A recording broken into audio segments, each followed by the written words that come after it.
Hello ninth class बच्चों, जैसा कि हम कर चुके हैं अब तक की वर्कशीट 20 और ये चैप्टर में आपका रिस्पांस मुझे सबसे अच्छा लगा है। बहुत अच्छी तरीके से आपने इस चैप्टर को समझा है। आप सभी बच्चे जो है चैप्टर को काफ़ी अच्छे से समझ पा रहे हैं और उनका एक्सप्लेनेशन मेरे को भेज रहे हैं।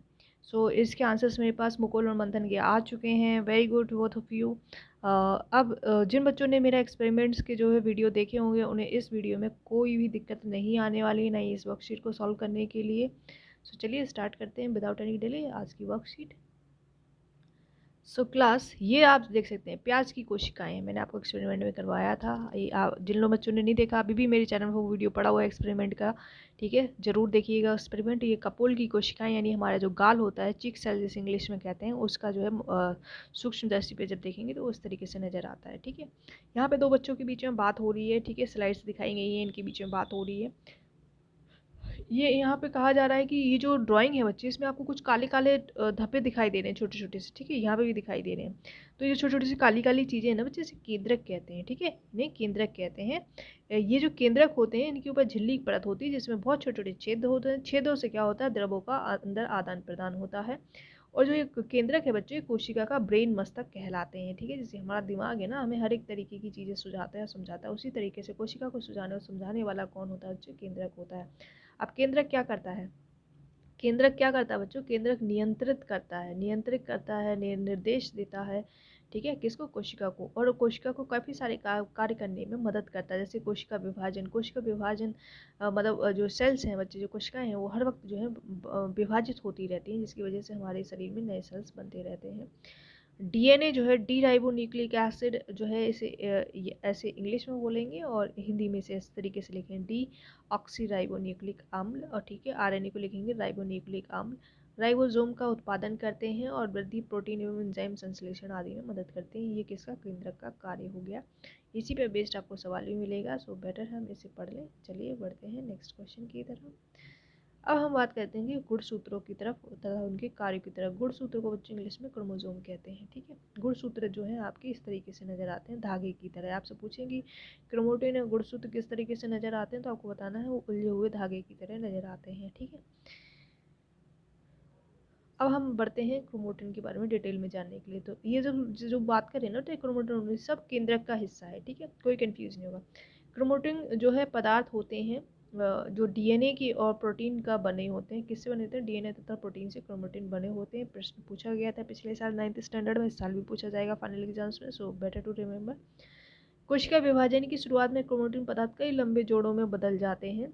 ठीक है, और जिन्हें गुणसूत्र कहते हैं। जब आपके क्रोमोटोन जो है क्रोमेटिन पदार्थ जो है, जब ये विभाजित हो जाते हैं, विभाजित मतलब और सिंप्लीफाइड हो जाते हैं, सिंपल हो जाते हैं। ठीक है, तो ये कुछ इस तरीके के नज़र आते हैं विभाजन के बाद में। ठीक है, तो ये जो है आपको पेयर में नज़र आएंगे। पेयर का मतलब होता है बच्चे जोड़े में नज़र आएंगे, लंबे जोड़े में नज़र आएंगे। ठीक है, तो इन्हें क्या कहते हैं बच्चों, इन्हें अपन गुणसूत्र कहते हैं। ठीक है, इन्हें अपन गुणसूत्र कहते हैं। प्रोकैरियोट कोशिका में केंद्रक अस्पष्ट होता है। कैसा होता है, अस्पष्ट होता है, जिसे केंद्रकाय कहते हैं। इसमें केवल क्रोमोटिन पदार्थ होता है। तो इसमें क्या होता है, सिर्फ क्रोमोटिन, यानी ये होता है कि इसमें प्रोकैरियोटिक, हम में क्या होता है, यूकैरियोटिक में ये होता है। ठीक, गुणसूत्र होते हैं। किसी जीव के कोशिका केंद्र के गुणसूत्रों की संख्या निश्चित होती है। कितनी होती है, मानव में 46 होती है बच्चों। टोटल संख्या कितनी होती है, 46 होती है। ध्यान रखना, संख्या पूछी जाए तो 46 होती है, और 46 का आधा कर देंगे तो 2 जोड़े होते हैं। इसको समझिए।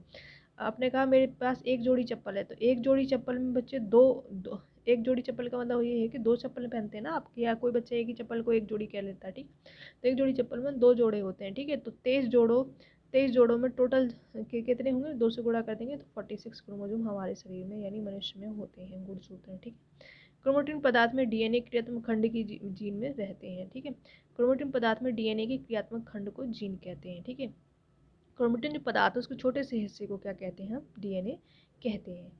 ठीक है, और जिसमें डीएनए होता है उसे जीन कहते हैं। ठीक है, जीन क्या होता है अभी इसका कार्य बताती हूँ आपको। गुणसूत्रों का मौजूद जीन्स डीएनए अणुओं से बने होते हैं। ठीक है, जीन्स क्या, डीएनए अणुओं से बने होते हैं, जिनमें नई कोशिकाएं बनाने और कोशिका संगठन की सूचनाएं होती हैं। ठीक है, मतलब नई तरीके की कोशिका बनाने में और उसको संगठित करने में, इकट्ठे करने में, उनकी सूचनाएं एक जगह से दूसरी जगह पहुंचाने में मदद करते हैं। गुणसूत्रों में आनुवांशिक संकेत गुण होते हैं जो माता पिता से डीएनए के रूप में अगली संतति तक जाते हैं। ठीक है, एक गुणसूत्रों में इस तरीके के गुण होते हैं। जैसे कहने का मतलब ये है कि आप लोगों का, ये सारे अंकल आंटी को कहते हुए सुना होगा कि आपका बेटा तो पापा पे गया है, या बेटी आपकी मॉम पे गई है, उसकी आंखें आपके फादर से मैच करती हैं, या बाल उसके पिताजी से मैच करते हैं। उसका एक ही मतलब होता है, वो जीन्स की वजह से होता है, जो आपके माता पिता से आप यानी संतान को जो है मिलते हैं। ये सब कार्य किसका होता है? डीएनए और जीन्स का होता है। आई होप आपको समझ आया होगा। आप क्वेश्चंस की तरफ बढ़ते हैं। प्रोकैरियोट और यूकैरियोट में केंद्रक में अंतर क्या होता है? ठीक है, तो आप जानते हैं प्रोकैरियोट में स्पष्ट अस्पष्ट होता है, इसमें स्पष्ट होता है।